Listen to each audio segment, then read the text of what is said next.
Halo teman-teman, balik lagi sama gue Edo di channel gue Edo Ang. Kalau kalian paham, dan sekarang gue sama si Bakti. Oke, hari ini gue manggil dia spesial dan khusus karena gue pengen unboxing ini bareng-bareng sama dia. Karena ini tuh butuh pergalauan berapa lama ya, Pak? Sebulan ada? Udah lama kali ya? Udah lama. Sebenarnya ini cukup lama sih. Butuh banyak pertimbangan untuk membeli ini gitu loh. Jadi ini tuh sebenarnya sebuah kamera ya. Kita unboxing dulu aja sekarang. Sebenarnya awalnya tuh gue mau galau, tapi kayak gue tuh punya kesempatan, oh iya adek gue tuh lagi Jepang kan mbak. Dia bilang mau for good di Indo karena udah lulus kuliah. Kan Sony nih, ceritanya Sony nih kan. Sony kan dari mana? Dari Jepang. Ceritanya mau nitip dia.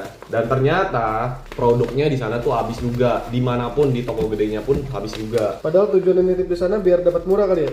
Itu dia poin nomor satu ya. Nomor satu lebih murah. Dan ternyata Zong tidak ada sama sekali stoknya. Dan akhirnya gue nyari-nyari di Indo dan rata-rata blast habis. Dan akhirnya gue ketemu juga di salah satu toko, tapi emang angkanya emang agak sedikit relatif mahal, bah. Karena mahal di banget sih kayaknya sih. Karena di toko resminya di Sony angkanya tuh cuma sekitar 11 plus gitu loh. Tapi gue beli di toko ini ya cukup tinggi lah, sekitar 15 plus lah. Coba. Makanya mau lihat nih kelebihannya apa sih gitu kan. Iya, boleh lah dilihat lah. Kan gini nih, kenapa gue manggil lu secara khusus ya karena ya lu sebagai fotografer, videografer dan editor yang menurut gue udah cukup berpengalaman lah di bidang ini kan. Bukan langsung nih. Oke dong, buka dong bro. Nih kita unboxing bareng-bareng nih. Oh udah dapat ini loh. Apaan tuh? Memory card, nggak usah beli lagi. Ada Oh, kartu garansi. wih kartu garansi cakep. Oh ini ada invoice. Wish, invoice-nya. 15.849. Iya 15 plus bener kan, Mbak? Iya. Bedanya bisa 45 juta kan? Saking langkanya, gila banget. Ini udah ada screen protector, udah dapat bonus memori ternyata. Ini ada cleaning kit nih. Ini buat bersihin lensanya nih. Kalau yang bulu-buluan ini buat bersihin bagian kameranya nih. Oke. Selipan-selipan kamera gitu dibersihin. Oke. Terus di sini ada kayak semacam kuas gitu buat bersihin lensa sih. Kartu-kartuan nggak tahu apa sih. Ya ini Buku-buku panduan. dewanya lah. Ini dia yang utama. Ini apa dulu nih? Oh ini udah ada. Oh, Dead Cat-nya. Kemarin gue sempat nonton Dead Cat di ya? YouTube dapat Dead Cat. Iya, buat ngilangin noise. Wih keren. Gokil. Yang buat charger nih. Charger langsung ke mesin. Ini yang adapter. Oh, adapternya? Iya. Oke, ini yang kayak buat US, yang ini buat mungkin yang kayak di Cina gitu-gitu kali ya. Iya. Nah ini buat di Indo kali nih. Ya. Baterai 1 biji. Terus dapat 2 Wah. Gak usah beli baterai lagi kalau gitu. Kita beli baterai tambahan lagi 1. Oh. Baterainya ada 2 ternyata. Wah. Keren. Ini strap. Sebenarnya perlu nggak perlu sih, cuman ya buat Ya formalitas aja lah ya. strap Sony. Nah ini yang buat langsung ngecas ke bodi kameranya. Dan bisa juga buat mindahin data kalau nggak salah ya. Nah ini nih.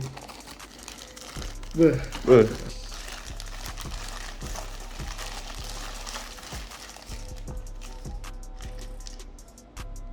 Cakep banget, Bah. Cakep banget sih ini.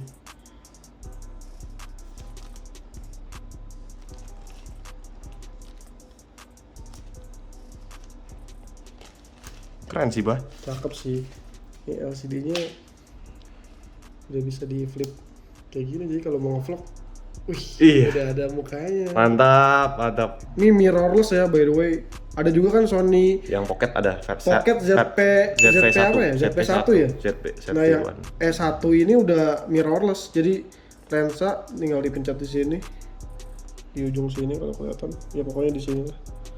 Dipencet, lensanya diputer. Tuh, bisa diganti-ganti lensa. Jadi lensa ini umum ya berarti ya, bisa Umum. diganti yang lebih zoom in lagi focal length-nya gitu ya. Ya sesuai kebutuhan, bisa pakai lensa fix, lensa tele gitu. Oh bukan baterai deh. Adaptornya. Iya, Ini adaptornya makanya Tapi aku pikir baterai kasih Kep. 2, nggak mungkin. kalau misalnya dia berani kasih baterai, gue untung nih sama penjualnya. Untung. Tapi adaptornya lucu banget ya, kecil banget. Kayak baterai bentuknya ya. Iya kecil banget.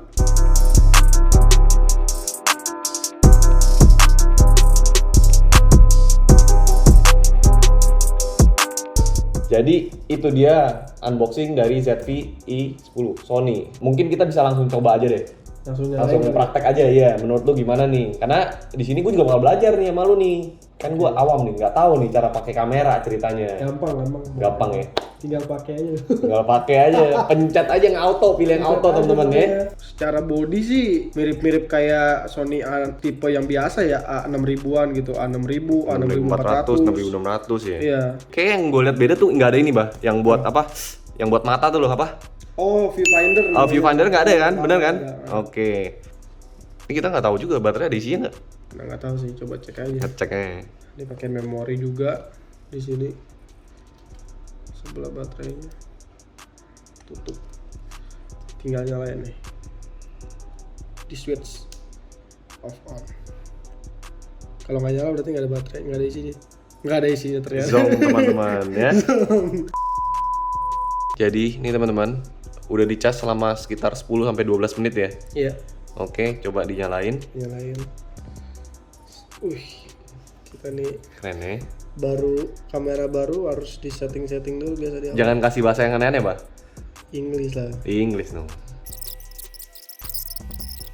Nah, yang paling penting tuh kalau di mode video atau kita kalau megang kamera itu namanya ada segitiga apa ya? Segitiga exposure atau apa gitu. Jadi, ada namanya shutter, ada namanya aperture, ada namanya ISO. Jadi kalau shutter itu semakin kecil shutternya, dia menangkap gambarnya semakin lambat gitu. Jadi let's say shutternya 1/10 gitu, 50. Kalau dalam foto, ketika ada objek yang bergerak gini, jadi kita jepret, jadi objek itu kayak berbayang gitu. Oh, makanya bukan ngeblur yang bokeh gitu ya, tapi ngeblur yang karena objek itu bergerak gitu. Oh, ini nih kayak contoh hasilnya tuh kayak yang kalau misalnya lampu-lampu yang kita gerakin nanti. Nah, ya kayak gitu. Kayak ya lampu mobil lah yang lagi jalan. Merahnya kelihatan jadi manja. Itu pakai shutter yang kecil gitu. Kalau videonya shutternya rendah, nanti pergerakan videonya tuh kayak ngadet gitu, nge-lag gitu. Selanjutnya setelah shutter. Aperture. Tadi udah dijelasin masalah shutter. Oke.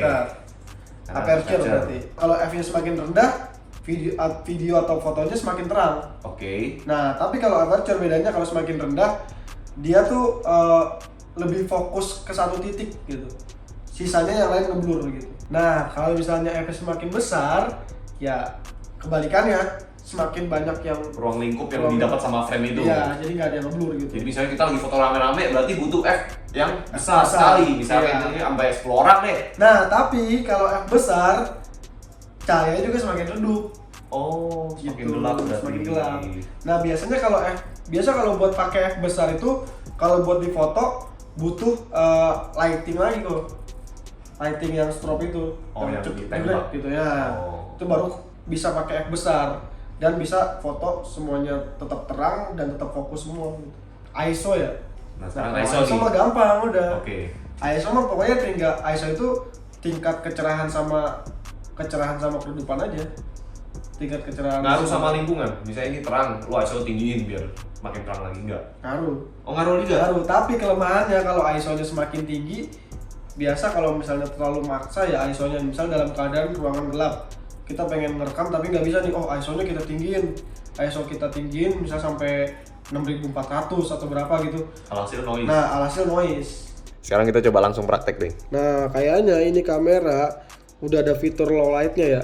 Jadi kalau fitur low light tuh ISO tinggi pun sebenarnya masih tetap aman, nggak ada noise-nya. Nah, ini kalau video kita udah rekam di shutter 100 bukan 3.5, ISO-nya 2500. Nggak tahu nih kalian lihat sendiri kalau dari dari handphone kalian atau dari dari laptop atau dari PC atau dari monitor hasilnya gimana. Ini di 1600, 2000, 2500, 3200, 4000, 5000, 6400, 8000. Ini mulai nih.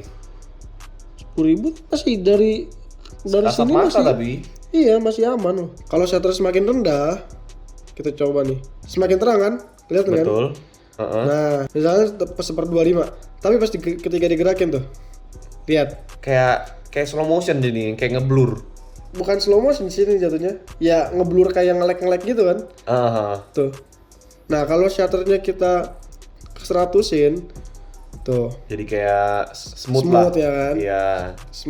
Semakin tinggi shutternya semakin gelap, tapi semakin smooth. Makin cepat lah pergerakan tangan kita makin ngikutin. Nah, aperture nih paling rendah. Lihat kasur sama kamera rekaman kita dari depan ngeblur kan? Fokusnya ke sini doang kan? Betul. Kalau kita arahin sini, fokus ke sini, di sininya ngeblur. Kita fokus ke apa sih? Teko. Ininya ngeblur kan? Bener. Nah, ya jadi kita buat ngeblur di satu objek gitu. Coba kalau misalkan dibikin aperture-nya Ditaikin ya. dinaikin. Apakah semakin fokus semua kan? Video makin gelap, tapi objeknya semakin Fokus. terbuka. Tapi kalau misalnya masih di 10 sebenarnya masih tetap ngeblur, tapi nggak terlalu yang ngeblur gimana banget. Dikit banget ya berarti ya. Dikit banget ya. Kita paksa karena nggak terlalu kelihatan. Kita Paksa di ke ISO-nya tuh. karena noise-nya juga nggak gitu kelihatan nih. Nggak tahu nih ya. Udah mulai kelihatan sih. Kelihatan ya? Kelihatan. Ini F10 tuh. Nah, udah mulai kelihatan kan tuh. Apa? Kamera porsinya. yang rekam kita Oke, ya porsi. Kita taikin lagi di 20. Tapi udah mulai gelap nih, Bah. Udah mulai gelap. Ini udah nggak bisa lagi nih. Tuh, masih Aduh, pakai lighting udah tambahan. Tapi semakin jelas tuh belakangnya tuh. Oke, berarti semuanya makin kelihatan lah ya. Ya, ini kita balikin lagi nih ke 3,5 nih. Oke. ISO kita turunin. Tuh lihat bangkunya cuman kelihatan rangkanya doang, nggak ada kelihatan detailnya. Kalau di kamera-kamera yang sebelumnya kan kalau mau lihat fitur-fiturnya kan ada di pencatan sininya kan. Bener. Nah kalau ini kita cuman ada di sini dan cuman ada 3 tapinya buat foto, video, sama SNQ. Nah kalau kita pengen ke foto, ini kan video nih. Oke. Video yang tipenya video manual. Nah kalau kita pengen ubah, tinggal ke pencet yang FN ini. Nah ini di sini shoot mode-nya diganti, maunya apa? Bisa shutter priority, aperture, program auto, intelligent auto. Intelligent auto tuh mungkin semuanya udah disettingin dia kali ya. Iya, kayaknya udah disettingin semua. Nah, terus kita balik lagi ke SNQ. Ini kayaknya sih aku belum tahu ya SNQ tuh buat Coba apa. buat foto produk setahu gua. Kalau menurut aku buat slow mo sih. Nah, terus satu lagi baru foto. Buat ngakses menu-menunya sama pencet yang FN. Lihat shot mode-nya ada banyak tuh. Program auto, aperture, shutter, manual. Oke, jadi segitu dulu paling teman-teman ya. Unboxing Sony ZV-E10. Mantap ya. Mantap. Oke, thank you teman-teman yang udah nonton. Mungkin kalau ada yang nyari kamera juga mungkin boleh dipikir-pikir. Tapi kalau misalnya ada yang mau karena budgetnya terlalu tinggi mungkin bisa nyari yang lebih miring ya kayak 6400 atau 6000 oke nggak menurut lu? 6.000 oke sih buat belajar, cuma maksudnya buat jangka panjang udah nggak oke lagi. Karena udah outdated juga ya. 6400 pun di YouTube gue udah nonton udah outdated sebenarnya. Iya, punya aku masih 6.000 loh. Malah 6000 Masih ya. makanya pengen beli tuh kayak pengen beli yang tipe A7 tapi wah harganya bisa sampai 30 ke sendiri kan. Iya, makanya pengen cari yang belasan kayak bisa jadi ini. Bisa jadi rekomendasi. Masuk listingnya. Oke, thank you teman-teman yang udah nonton. Thank you, bye-bye ya, Bang. Thank you udah masuk ke sini frame ini. Bye. Bye.